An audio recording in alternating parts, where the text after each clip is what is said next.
नमस्कार। हिंदी साहित्य की कक्षा में हम केशव के पदों की व्याख्या कर रहे थे।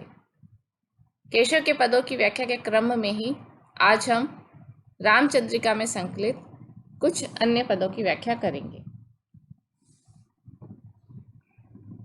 प्रस्तुत जो पद है वो रामचंद्रिका में से ही लिए गए हैं।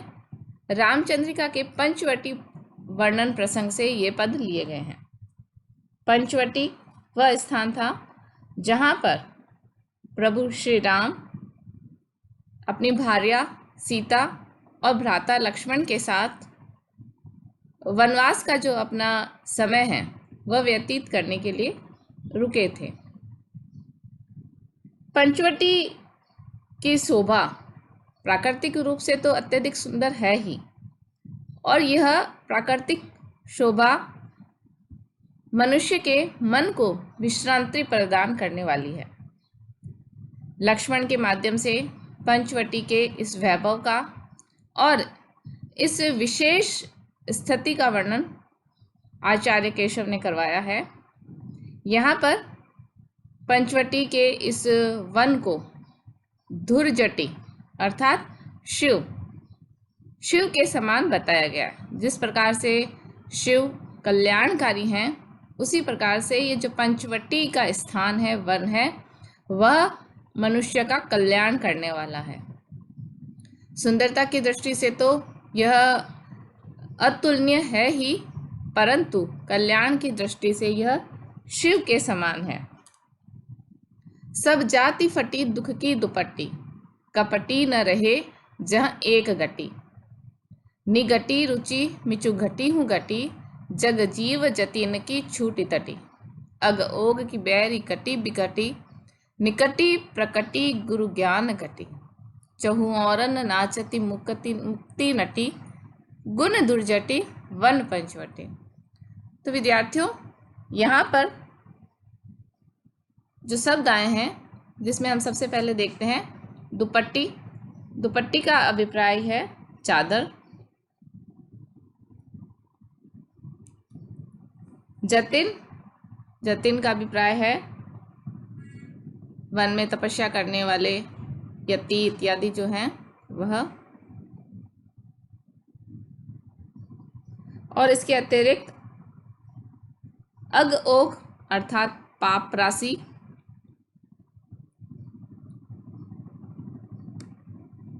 अगोग अर्थात पाप राशि, धुरजटी अर्थात शिव।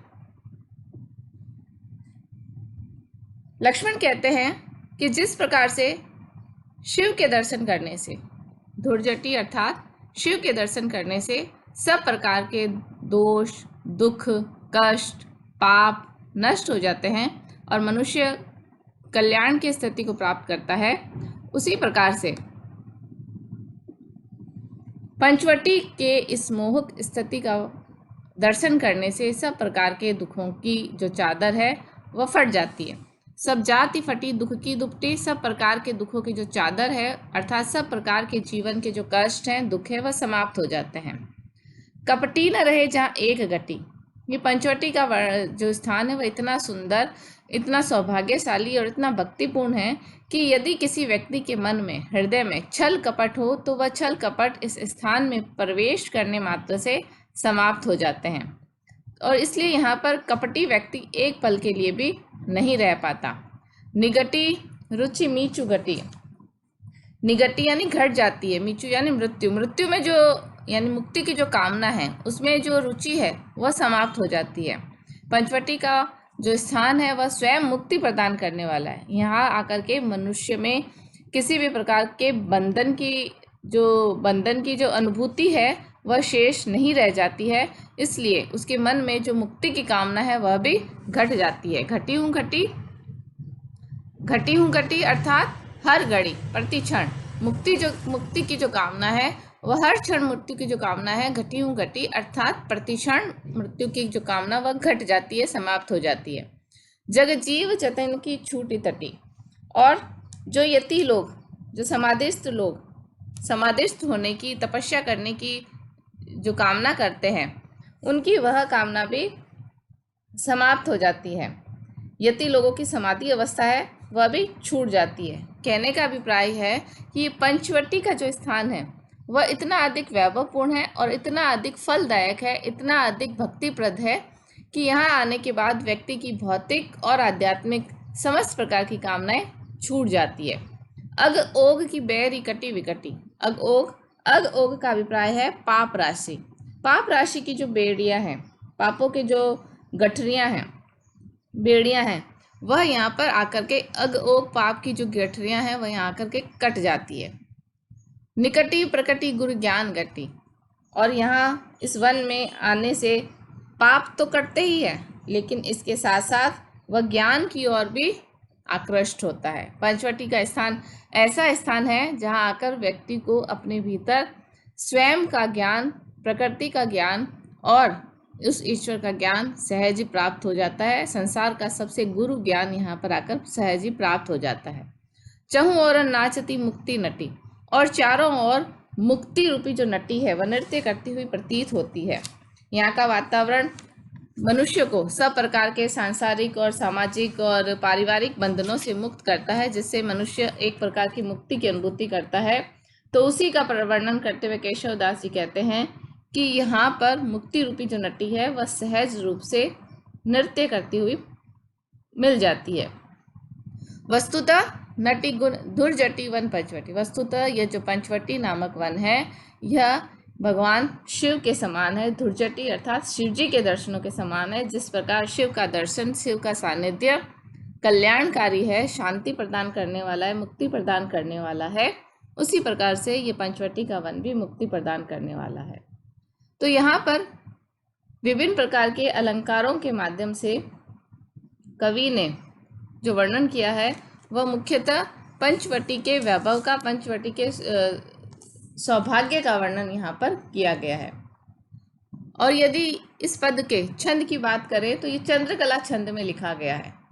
चंद्रकला छंद वहाँ होता है जहाँ पर 8 सगण के क्रम होते हैं और 12वें वर्ण पर यति होती है। तो यहाँ पर हम देख सकते हैं कि यहाँ 8 सगण हैं। सगण का मतलब है सगण, स य माता न, स ल गा अर्थात लघु, लघु और गुरु।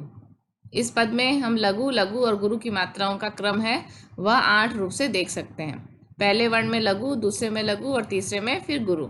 इसी प्रकार से लघु, लघु और फिर गुरु, इस तरह की मात्राओं का क्रम चलता है। 8 सगण है और उसके बाद 12 वर्ण के पश्चात यति के जो क्रम है वह इस छंद में चलता है।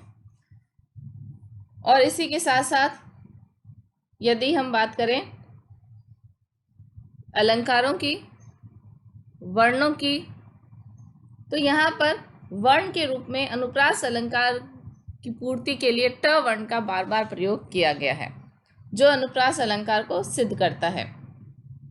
लेकिन यहाँ पर ध्यान देने योग्य बात यह है कि सौंदर्य के वर्णन में आचार्य केशव के द्वारा जो इस ट वर्ण को जो कठोर वर्ण माना जाता है उसका वर्णन किया गया है। तो सौंदर्य के लिए ऐसे वर्णों का प्रयोग शास्त्र अनुकूल भी नहीं माना जाता है और ये सौंदर्य की सृष्टि करने के स्थान पर कवि की आचार्यत्व का प्रदर्शन अधिक कर रहा है। अब आगे हम जो पद लेंगे वह है दंडक वन से संबंधित है। ये जब राम दंडक वन में पहुंचते हैं तो उस दंडक वन की शोभा का वर्णन इस पद में कवि करते हैं। शोभित दंडक की रुचि बनी, भांतिन भांतिन सुंदर घनी, सेव बड़े नृप की जनुलसे, श्रीफल भूरी भाव जहाँ बसे, बैर भयानक सीयति लगे, अर्क समूह जहाँ जगमगे, नैनन को बहु रूपन ग्रसे, श्री हरि की जनु मूर्ति लसे। कवि वर्णित कर रहे हैं कि दंडक वन रुचिकर है, सुंदर है, लेकिन उस दंडक वन की जो शोभा है वह श्री राम के आने से और भी अधिक मोहक हो गई है, वह और भी अधिक रुचिकर बन गई है। शोभित दंडक को रुचि बने, ये दंडक वन और भी अधिक सुंदर बन गया है। भांतिन भांतिन सुंदर घनी, यह प्रत्येक भांति भांति की भिन्न भिन्न प्रकार की सुंदरता चारों ओर पर बसी हुई दिखाई देती है। ऐसा लगता है कि जैसे कि सेव बड़े नृप की जनुलसे, ऐसा लगता है कि कोई बहुत बड़ा सम्राट है, बहुत बड़ा राजा है, जिसकी सेवा की जा रही है।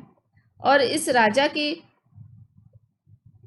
सेवा में जिस प्रकार से किसी नृप की सेवा करने के लिए, उसका आदर सत्कार करने के लिए नारियल समर्पित किया जाता है, उसी प्रकार से इस दंडक वन में नारियल के बहुत सारे वृक्ष हैं। तो श्रीफल भूरि भाव जहाँ बसे, उसी प्रकार से इस दंडक वन में भी विभिन्न प्रकार के श्रीफल की अधिकता है। और ये श्रीफल जैसे किसी बड़े राजा के सम्मान के लिए प्रस्तुत किए गए।